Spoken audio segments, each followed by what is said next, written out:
Bonjour à toutes et à tous et bienvenue dans le 16e numéro de la Gazette du Maine, le podcast de Stephen King France qui vous résume l'actualité de Stephen King.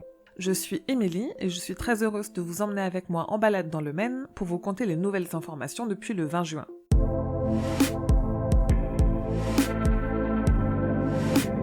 Depuis le temps que j'en fais mention dans la Gazette, vous savez que King est anti-Trump et qu'il est très actif sur Twitter à ce sujet, commentant les décisions et les faits et gestes du président américain et de son gouvernement. Ces dernières semaines, le sujet du rapport Mueller est revenu plusieurs fois. Rapidement, le rapport Mueller, c'est l'enquête du procureur indépendant Robert Mueller sur l'ingérence russe dans la campagne présidentielle américaine de 2016. Si le rapport met en évidence de gros problèmes, rien ne permet de faire inculper Trump et de le condamner. Sauf que quelques dizaines de stars ne sont pas contentes et estiment que Trump, d'après ce qui est dit dans le rapport, a commis un crime. Ces stars, dont King fait partie, ont donc participé à une vidéo pour expliquer au peuple américain ce que contient le rapport et pourquoi c'est grave. Je vous ai mis la vidéo avec l'intervention de King sur le site et aussi avec quelques explications de ce rapport. Homme engagé, vous l'aurez compris, il a créé plusieurs fondations dont une avec Tabitha, sa femme. Ils y versent chacun 10% de leurs revenus qu'ils reversent ensuite à diverses œuvres de leur état du Maine. On a appris que fin juin, Steven et Tabitha ont participé à une collecte de fonds pour venir en aide à des demandeurs d'asile d'Angola et du Congo qui sont arrivés à Portland ces dernières semaines.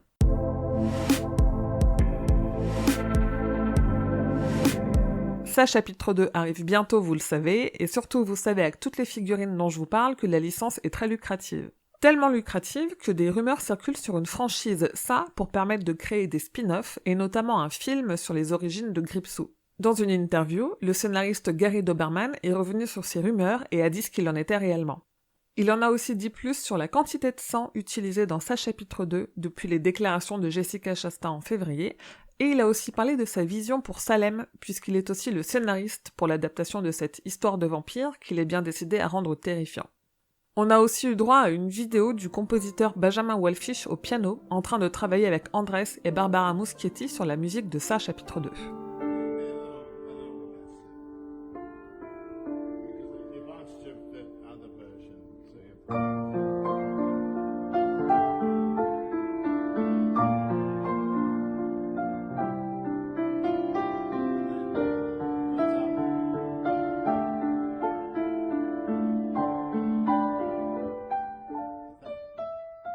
Je vous l'ai déjà dit, le DVD et les Blu-ray de la nouvelle adaptation de Cimetière arrivent le 21 août et on a enfin les détails des bonus. Au programme, scènes coupées, making-of, reportages et fin alternative. D'ailleurs, en parlant de fin alternative de Cimetière, elle a été dévoilée par Entertainment Weekly et je vous ai évidemment mis la vidéo sur le site de Stephen King France. On apprend à l'occasion que cette fin alternative était en fait la fin d'origine, mais que les pré-tests ont révélé qu'elle était moins compréhensible. Un nouveau projet d'adaptation pourrait bien voir le jour sous peu de temps. Richard Kismar a lâché sur Twitter que des infos sur un film adaptant Gwendy et la boîte à boutons, sa nouvelle écrite avec King, pourraient arriver bientôt. Promis, je garde l'œil ouvert et je vous en dis plus dans les prochaines gazettes.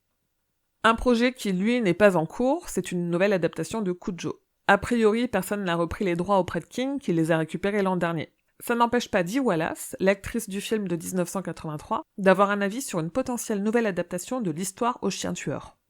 Côté série, Creepshow avance bien et ajoute 5 nouveaux noms à son casting, dont des chanteurs. Aussi, on a eu le détail complet de chacune des 12 histoires qui seront traitées dans les 6 épisodes de la première saison, et qui, pour rappel, comprennent des adaptations d'histoires de Stephen King et de Joe Hill.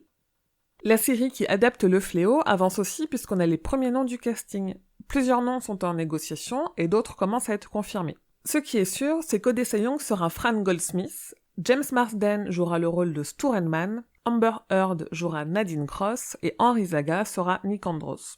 Côté négociation, on parle quand même de l'inébranlable Whoopi Goldberg pour incarner Mère Abigail.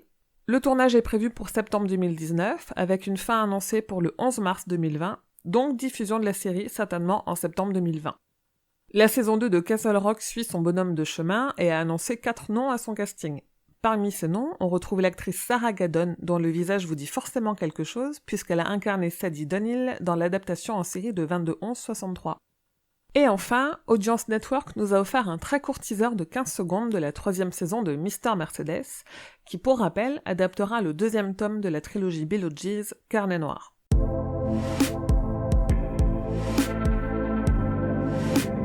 Un très bon anniversaire à Kathy Bates, l'incroyable interprète d'Annie Wilkes dans Misery, qui joue aussi dans Dolores Claiborne et dans la mini-série Le Fléau. L'actrice oscarisée pour son rôle dans Misery a fêté ses 71 ans le 28 juin dernier. Côté figurines, on a eu du très intéressant. Funko n'a rien annoncé, mais des images de nouvelles pop Gripsou ont fuité sur internet. Particularité, elles montrent le clown dans des contextes que nous ne connaissons pas, ou du moins pas encore, alors qu'en général, les figurines reproduisent des scènes ou des mimiques d'un film. Donc il se pourrait qu'elles dévoilent des éléments de ça chapitre 2, puisqu'elles font référence à des éléments aperçus dans le trailer. Bref, je vous ai décortiqué tout ça dans un article sur le site. Pour continuer sur les produits dérivés, j'ai trouvé aux États-Unis des feux d'artifice inspirés de films adaptés de King, et notamment ça, évidemment, mais aussi Maximum Overdrive. Et l'artiste Steve Jenks a fait des affiches motivationnelles inspirées de films d'horreur. Affiches motivationnelles, ça veut dire avec des messages inspirants ou pour vous motiver, c'est très à la mode en ce moment. Ainsi, avec les dents de la mer, vous avez le message « Continuez de nager » ou le message « Rêvez en grand » pour l'affiche Freddy Krueger. Évidemment, il existe une affiche ça, et je vous laisse aller sur les réseaux sociaux de Stephen King France pour découvrir le message qui l'accompagne, et sur le site si vous souhaitez commander ces posters.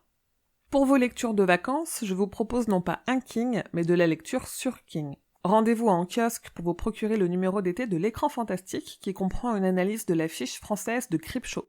Et surtout, procurez-vous le numéro de juillet et août du nouveau magazine littéraire qui comprend un superbe dossier sur les grands maîtres de l'épouvante, dont une double page très intéressante sur notre maître à nous, Stephen King.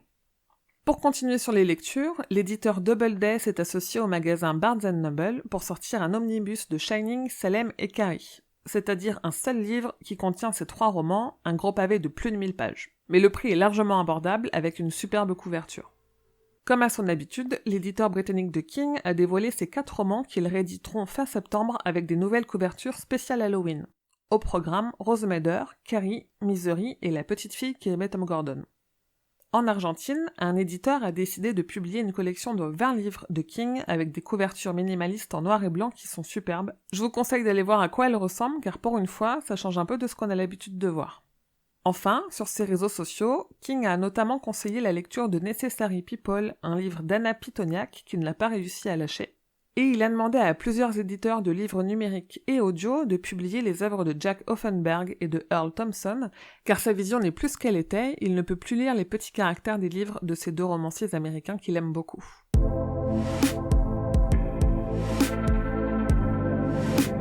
Attention, vous avez jusqu'au 12 juillet seulement pour tenter de gagner le livre audio de Shining de Stephen King aux éditions Audiolib, ça se passe sur les réseaux sociaux de Stephen King France. Le 4 septembre prochain, pour préparer l'arrivée du chapitre 2 de ça, Warner Home Video va ressortir le premier chapitre en 4K Ultra HD dans une version Steelbook limitée. On ne sait pas si cette édition contiendra des bonus inédits, et notamment la version longue du film, on aura sûrement bientôt plus d'infos.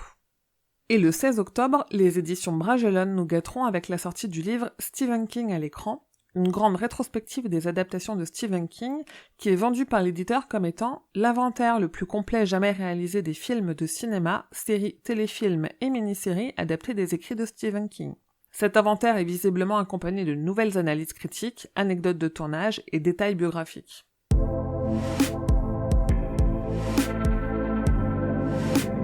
C'est tout pour l'actualité de King, je vous dis rendez-vous dans 2 semaines pour le prochain numéro. D'ici là, n'hésitez pas à vous abonner pour être sûr de n'en manquer aucun et à laisser des étoiles, des commentaires ou à parler de la Gazette à vos proches. Aussi, si vous voulez soutenir ce podcast et tout le travail que je vous fournis sur le site et les réseaux sociaux de Stephen King France, je vous invite à aller faire un tour sur mon Tipeee et si le cœur vous en dit, à participer à cette aventure en me donnant 1 ou 2 euros. Comme d'habitude, vous pouvez trouver Stephen King France sur Instagram et Twitter ou sur Facebook pour échanger avec toute la communauté.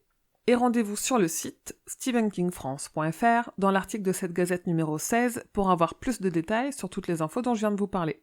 Je vous dis merci et à bientôt, fidèles auditeurs et auditrices, que vos journées soient longues et vos nuits plaisantes.